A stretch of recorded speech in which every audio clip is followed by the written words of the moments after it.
No caso do transporte ferroviário, nós temos também os 4 elementos ou 4 subsistemas do sistema de transporte. E aí nós destacamos, no caso das vias, as linhas férreas, ou como a gente chama, a via permanente, que é por onde os veículos vão passar, ok?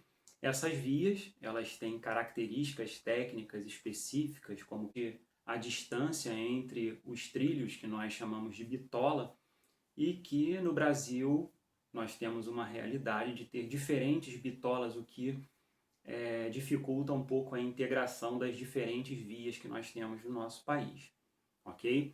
Bom, nós temos também os veículos, que é o que a gente chama no transporte ferroviário de material rodante, e nós dividimos entre a parte de tração e a parte que é rebocada. A parte de tração são as locomotivas e a parte rebocada são os vagões, ok? Os terminais, eles são os armazéns ou pátios, né? Onde nós temos aí a carga e descarga dos vagões e também os locais onde nós temos as utilidades, oficinas, né, para manutenção do material rodante e até mesmo para dar apoio à manutenção das vias, ok? Com relação ao controle, nós também temos no transporte ferroviário o controle de tráfego, né, e que aí envolve toda a sinalização, comunicação e a gestão da operação do transporte, né, tanto de carga, descarga, a operação dos veículos na via permanente. É importante a gente destacar que no caso brasileiro, o transporte ferroviário, ele é um transporte, na maioria dos casos, é o transporte público, né? O transporte de carga, ele pertence à rede ferroviária nacional, mas que na década de 90 foi concedido à iniciativa privada para a exploração. Então, no Brasil, nós temos diferentes empresas que exploram partes da via, né, da ferrovia que nós temos, inclusive sendo responsável pela via e pelos veículos, controle, terminais, né, tudo que envolve o sistema de transporte ferroviário, ok? Com relação à operação do transporte ferroviário, nós temos uma característica importante que no Brasil ele é muito concentrado no transporte de minérios e produtos siderúrgicos. Então, muitas empresas da área de siderurgia e de mineração acabaram por ser concessionárias de parte da rede ferroviária, o que faz com que a gente tenha uma concentração muito forte nesses produtos no caso brasileiro. A maior parte da carga transportada na ferrovia brasileira é de minério, de uma forma geral, e produtos siderúrgicos, ok?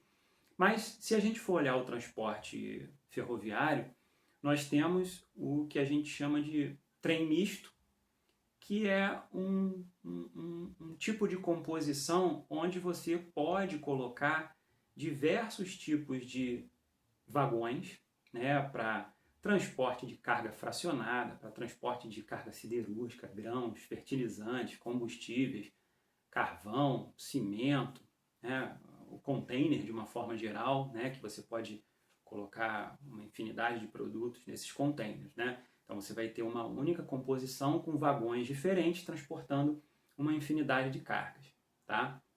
E nós temos o que a gente chama de trem unitário, né? Algumas cargas, como a gente falou, o minério ou grãos, né, de uma determinada região produtora, vai acabar enfocando num trem único, numa composição única, onde nós vamos ter todos os vagões sendo preenchidos com um único tipo de carga.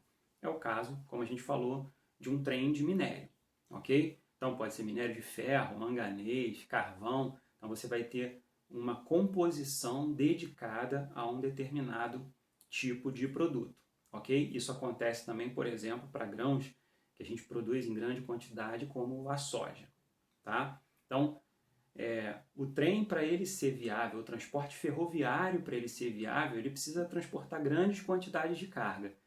Se você tem uma carga que você consegue utilizar um trem unitário, ok. Se não, você vai precisar compor com outros tipos de carga para que você tenha uma composição que compense os custos fixos totais do transporte ferroviário, que são muito altos.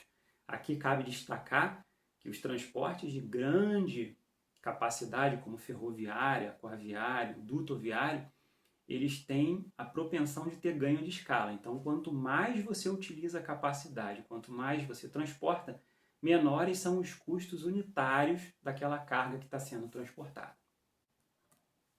Bom, o transporte dutoviário, ele também tem características específicas, né? E principalmente com relação aos elementos do sistema de transporte, nós destacamos que as vias do transporte dutoviário são os dutos. Então nós temos oleodutos, gasodutos, aquadutos, né?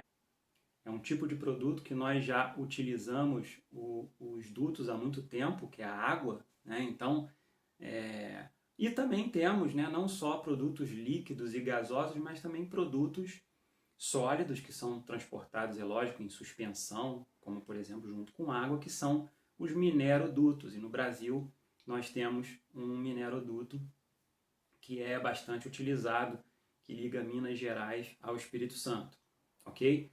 Bom, no caso dos veículos, no transporte dutoviário, nós não temos um veículo. A própria via, né, que são os dutos, é que faz o transporte do produto. Então, o produto ele se desloca pela via sem a necessidade de um veículo.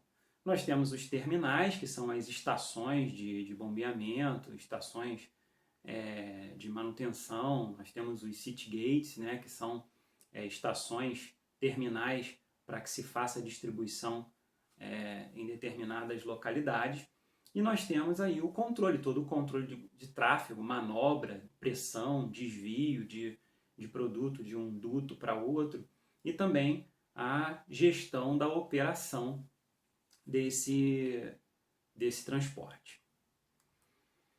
Bom, o transporte dutoviário no Brasil, ele, como a gente falou, ele tem vários produtos que são transportados pelos dutos, então petróleo e derivados, os gases, né, minério, água, mas nós temos a maior parte, se não quase a totalidade dos produtos, tirando a água, né, que é utilizada nos aquadutos, sendo o petróleo e os seus derivados. E aí no Brasil a gente tem uma concentração muito forte da Petrobras, que utiliza a Transpetro, que é a sua operadora logística, no transporte de petróleo, derivados e gases. Então, quase que a totalidade de cargas no Brasil que é transportada por dutos está sob responsabilidade dessa empresa. A mineração ele é pouco utilizado, apesar de nós termos também, conforme relatado no exemplo. E no caso dos aquadutos, né, que são os dutos que abastecem de água as residências, as empresas, o comércio, né, normalmente ele fica por conta dos estados, né, do poder público, ok? Então, o transporte dutoviário ele tem toda uma especificidade também que não cabe aqui a gente aprofundar, mas é importante a gente citar. Bom, o transporte aquaviário ou o transporte hidroviário, a mesma coisa, todos dois se referem ao transporte por água, ele é o tipo de transporte que se divide em duas categorias, né? O transporte marítimo, que é o transporte feito pelos oceanos, mares, baías, e a gente tem o transporte aquaviário de interior, que é o transporte feito em rios, lagos, lagoas, né? O transporte fluvial e lacustre. É importante destacar que no Brasil, comumente, o transporte aquaviário de interior ele é referido como transporte hidroviário, ok? Mas isso é um engano, porque o transporte marítimo também é um transporte hidroviário, ok? Então, aqua ou hidro se refere ao transporte por água, e nós dividimos em transporte marítimo e aquaviário de interior. O transporte marítimo ele tem uma característica. Nós temos o que a gente chama de transporte de longo curso, que é o transporte marítimo feito internacionalmente, né? Então, se você sai de um país para o outro, pelo transporte aquaviário via mar, mesmo que seja um país vizinho, a gente chama de transporte de longo curso ou transporte marítimo internacional. Quando nós temos o transporte pela costa do país, né, ponto de origem e destinos sendo no mesmo país, a gente chama de transporte de cabotagem, ok? Bom, no caso do transporte marítimo, nós não temos vias, né? O que nós temos são rotas, ok? Então, você não tem uma via específica, você tem um mar, você tem um rio em que você navega seguindo uma determinada rota. Bom, os veículos são os navios, né? E aí nós temos navios mercantes, navios industriais e até mesmo navios de serviço para esses outros navios que trabalham com carga, tá? Os terminais, nós temos os portos. Então, os portos, eles são divididos em vários terminais que podem ser públicos ou privados, ok? No Brasil também nós temos uma infinidade de portos que são públicos, concedidos à iniciativa privada e que montam os seus terminais privados, ou às vezes até para uso público também, dentro desses portos. E nós temos o controle, né, nesse sistema de transporte aquaviário marítimo, que é de toda a gestão da operação, tanto dos terminais quanto dos veículos. No caso do transporte aquaviário de interior, né, nós temos que as vias são os rios, os lagos, como nós colocamos anteriormente.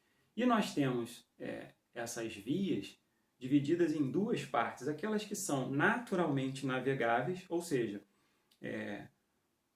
sem precisar fazer nenhuma adaptação, nenhuma obra, você consegue navegar por aquela via, né?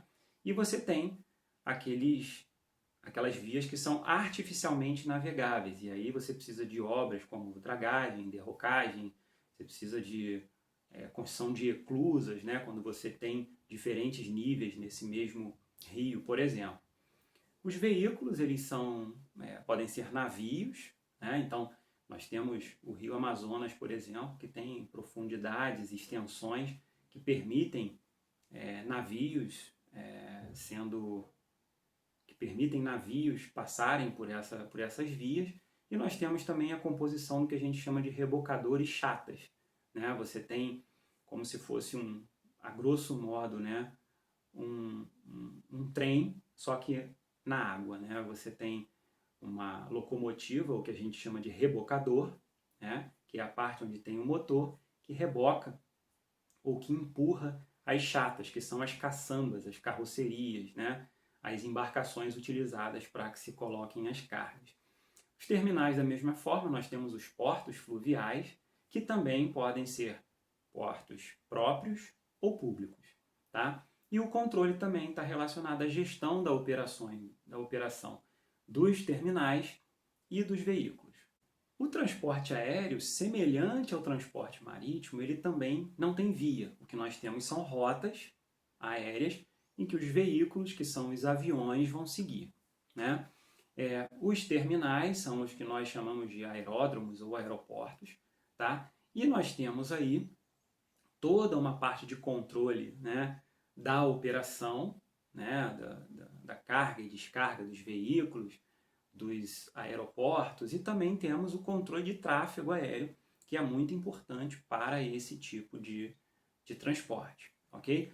Nós temos uma infinidade de tipos de veículos de carga, e nós destacamos aqui 3, que são os que a gente chama de all cargo, que são aqueles aviões exclusivos para o transporte de carga, né? Nós temos aqueles que a gente chama de Kombi, que são os aviões, né, que transportam passageiros, mas aproveitam alguns decks para transportar cargas.